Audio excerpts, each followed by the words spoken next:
When we start off with firms, the first thing when we're doing the planning sessions is understanding where are you, where do you want to go, and what are the things that you can do with the least amount of effort that had the biggest impact. We have the man himself. Thank you very much, Chad Dudley.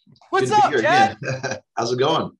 Oh man, I'm very excited to hear some of your thoughts on kind of cash flow management and reverse engineering. So yeah, I'd love to hear just some of your feedback on, I mean, you've transformed, the way a lot of our attorney coaching members view their practice with that simple 20-20-20 model that you taught us a few months back, where it's like 20% on non-attorney payroll, 20% on attorney, 20% marketing.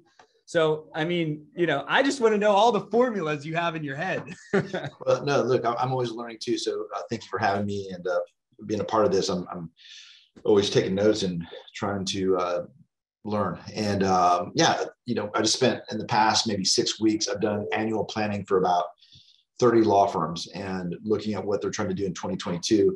And the firms ranged in, less than 3 years old to more than 20 years old, everything in between.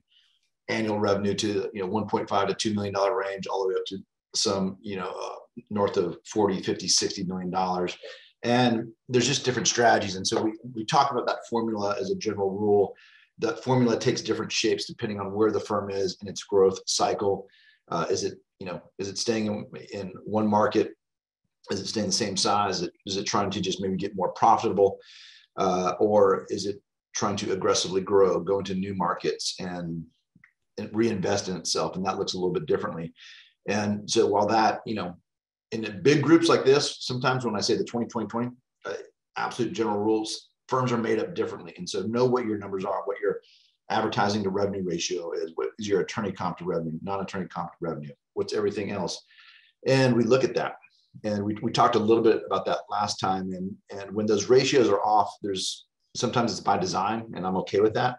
Again, the profile for a lot of firms that are growing is that their advertising to revenue ratio is higher. It might be in the 25 to 30%, sometimes 35%, if the owner or owners are being aggressive and they're working in the business. They're putting in a bunch of hours. And so they have a fake labor ratio at that point, because it's them, maybe just them, and it might be them and one other attorney.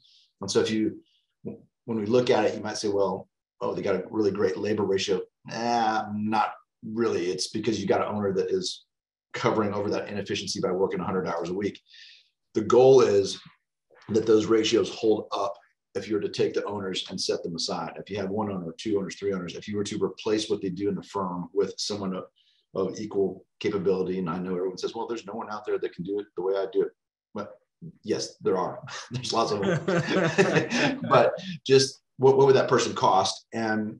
And say, okay, what is my labor ratio at that point? And that's kind of a more true up labor ratio. And can you get to 25% net profit or higher with that model in mind?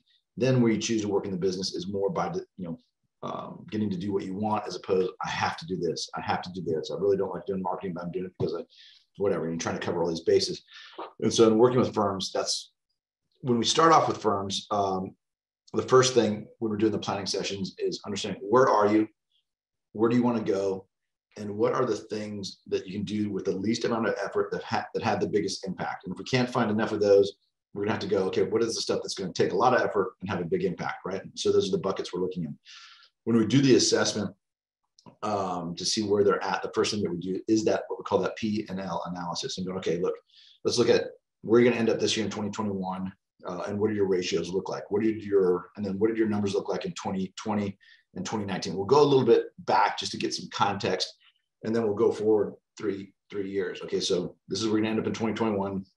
What are you looking for in 2022, 2023, 2024? The reason we do that, we got firms that will say, and they're out there, they're like, hey, I just kind of want to grow at a 5% year over year. Or, we got firms that I want to do 40% growth year over year. And you got some, I want to double in 3 years. And you got all these different dynamics. And we need to kind of flesh that out as to what is in their head and how they're thinking about it. Just like you said, every step that you lined out, we understand where they're going. Then we start to reverse engineer it and see what passes the stress test. I want to double my, the size of my firm, but I want to spend less on advertising. That's a weird combo that doesn't always work. And so Yep. we said, we challenged them on that, right? But we'll look at those numbers. And so we'll do the P&L analysis. The other thing that we'll look at is what is their revenue per fee producing attorney? And by fee producing attorney, I said, well, some might have a partner that they don't expect to generate fees. Some might have an intake attorney they don't expect to generate fees, or a research attorney that is not expected to generate fees. I'm talking about how many attorneys do you have in your office that you expect to generate fees? And of those, what's the average revenue per attorney? I like it north of 800,000 per attorney. I like it, better is in the $1 million range. Again, people say, well, I got this guy that produces 3 million. Understand that, get that, is the average north of $1 million on a consistent basis. And so we'll kind of look at those and see, okay, what does that look like? And then what we'll typically do is we'll break that P&L down into what we call a fee center analysis. Going, okay, that's great that the firm is on this path where it's profitable, by 25%. But is that because it's profitable by each fee producing attorney for 25%? And so we'll go, okay, this is what the attorney generated, deduct whatever write-offs they had in that year. This is their gross net fees. Here's all in total comp, what we paid that attorney, salary, commission, benefits, all in compensation. And then we'll do like for the any support that he has that only works for that attorney. What do we pay them? We get attorneys that say, well, we have a more of a collaborative system and a bunch of people work for them. There's really no one dedicated. Got that. We'll solve that. And we'll put that under what we call direct. We got direct support. That's the person that only works for them. Then you got indirect support, which is, hey, these people work for a bunch of different, and you just kind of allocate their all in compensation and go, okay, what is my labor ratio per fee center? And going, oh, wow, the way my business is designed, my firm is designed, is that these two fee centers are super profitable and they're really holding up these other, inefficient teams. And you got to address that. Again, sometimes it could be by design. It could be by the way things are in terms of, hey, this is a startup fee center. We just hired this guy. We're not expecting, and we give him a cold case count, meaning cold case count versus hot case count.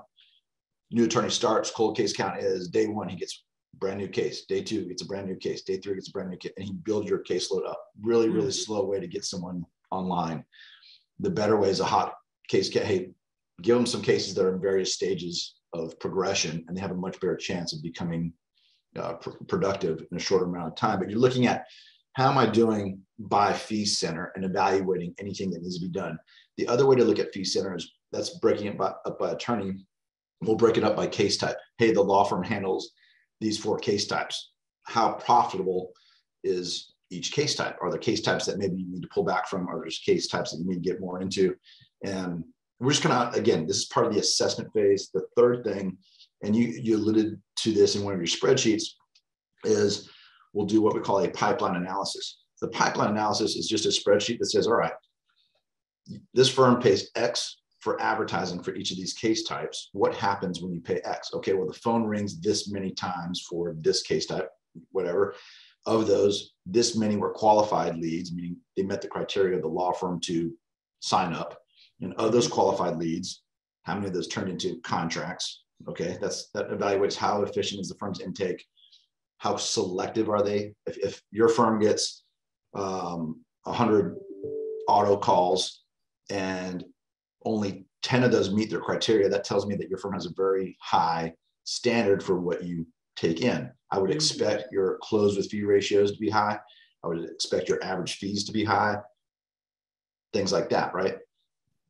So we just trying to, again, understanding how the firm works. If the firm can't provide these numbers, that's a red flag going, okay, we need to lock down some of these reporting systems so that you have visibility on these metrics. But that covers intake. Once the case is in the building, we'll also look at what happens to those cases. And we'll look at 12 months of what we call closed case data. And we'll say, okay, well, if this firm closes out 100 auto cases, on average, this many will close with a fee.